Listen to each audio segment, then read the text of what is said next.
man, I'm going to say this and people are going to be pissed.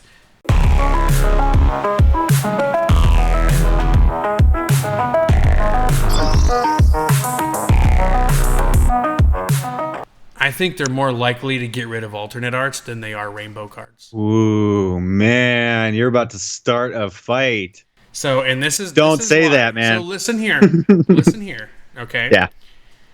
So again, if you're a Pokemon fan worth their salt, sorry if you didn't know this, I may have just insulted you. There's a Pokemon set coming out in Japan called VSTAR Universe, okay? And VSTAR Universe is going to be chocked full of alternate art cards. So many, right? Kind of like how VMAX Climax is full of trainer gallery cards. Yes. This is, like, I usually relate VMAX Climax to, like, Tag All-Stars. VSTAR Universe is going to be, like, Tag All-Stars. It's going to be the farewell to the alternate art. And man. I'm saying it now. You might say, well, it doesn't make any sense because it should be the farewell to the V-Star, right? Like kind of like how VMAX, it wasn't really the farewell, but it basically was. I think we've gotten like 2 VMAX cards since the VMAX Climax came out.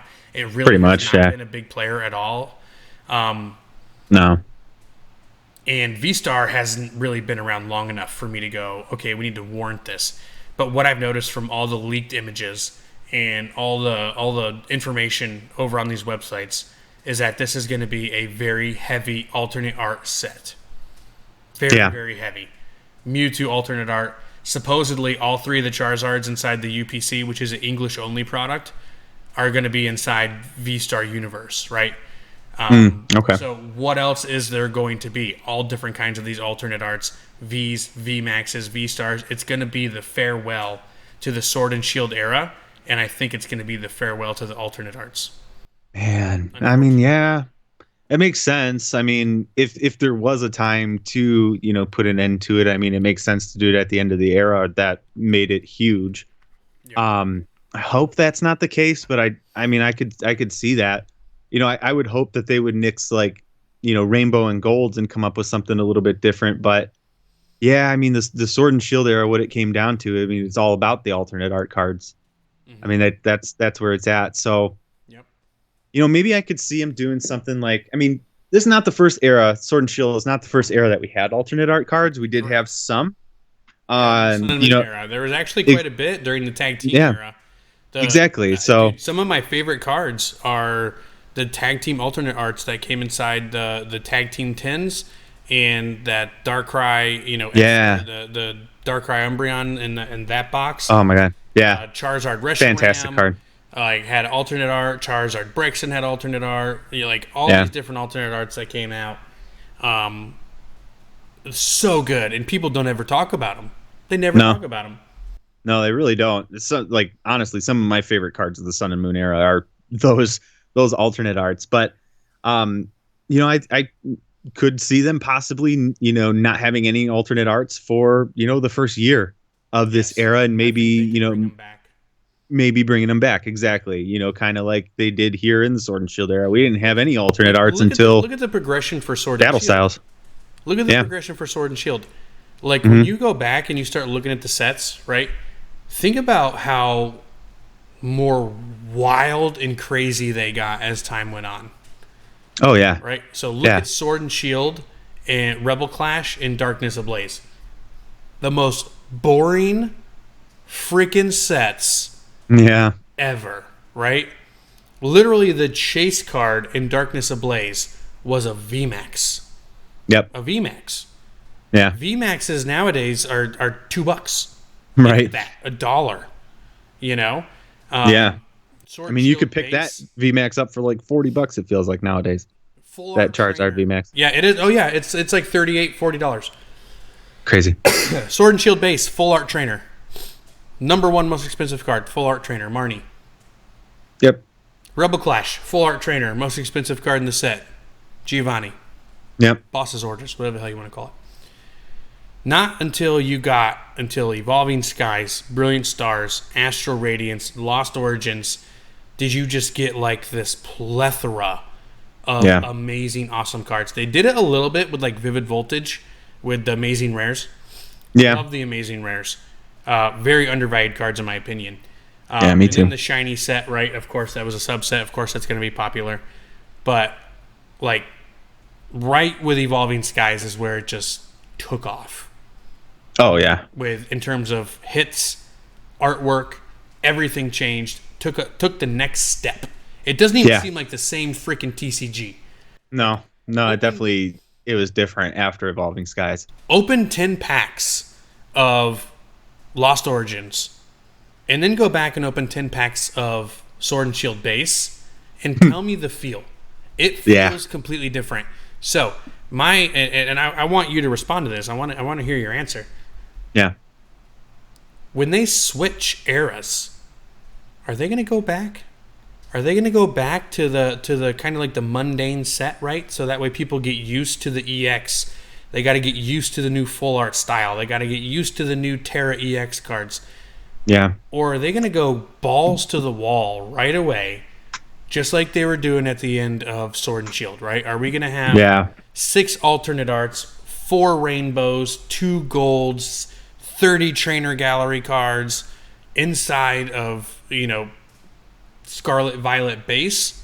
Or are they going to simplify everything again and go, hey, the chases for this set are Koraidon, Miraidon, EX Rainbow, EX Gold, whatever.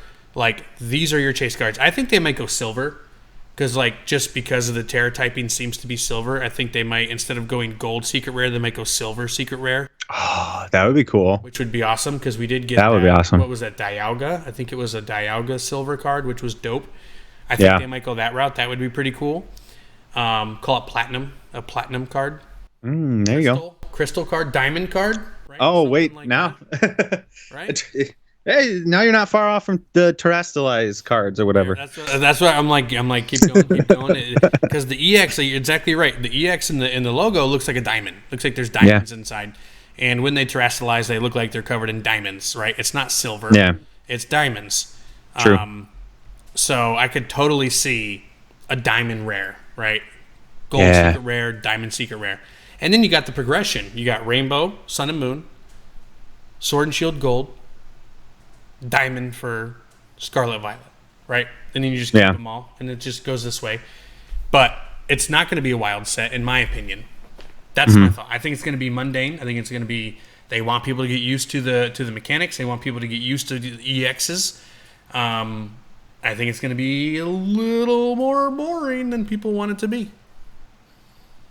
Yeah, I'm right there with you, to be honest. I don't think it's, now if you're going to compare this to a like Sword and Shield base, I think it's going to be a little bit better than that. I mean, Pokemon companies had to learn a lot, over all the ups and downs that have happened, over the past 2 years. So I'm thinking that it is going to be a little bit more exciting than Sword and Shield base in terms of some of the pulls that you can get. But yes, I do 100% believe that, the first 3, maybe 4 sets are going to be very much setting up the era. That's going to be the sets where you're going to see a lot of the trainer cards come into play that we're going to see different iterations of throughout the whole entire era. Which is why Boss's orders in the Marnie card were so expensive and still are. Yeah, because they were game mechanic changing cards that were instantly standard when they were released. Yeah, go with the mechanic. Exactly. So I mean, you got to build that up for the new era because we're going to get to a point where none of the Sword and Shield era cards are viable in standard anymore. So you got to have that base of all your mainstay cards that you're going to use when it really comes down to it. It's the trainer cards. So I do feel like these first few sets or so may not be the most exciting, but I think it's going to be a better ramp up, if you will, than the Sword and Shield era was, just because everything that's happened from then till now. I mean, they got to have a a different plan, something a little bit different, for this launch for sure. So I agree with you. I think the first set, Scarlet Violet base, is going to be Miraidon, Koraidon, and probably about one or two really powerful full art trainer cards. Those are going to be your chases. It looks like Lucario might be one of the mascots, not mascots, but one of the anchors for this set as well. And Mimikyu. People love Mimikyu. Believe it or not, Mimikyu is a massive, very popular. So I'm completely fine having, the two legendaries anchor this set, box art legendaries. They're going to be pack arts. I think your other two pack arts are going to be Lucario and Mimikyu. You'll probably have two different ETBs. You'll have ETB for each legendary. Oh yeah. Blue one and a red one, just like we started this Sword and Shield era off with. No. Or a purple one? A scarlet one and a violet one. Okay. I walked right into that. That was stupid. Like, are you for real It's right gonna now? be a scarlet and a violet one. That's right.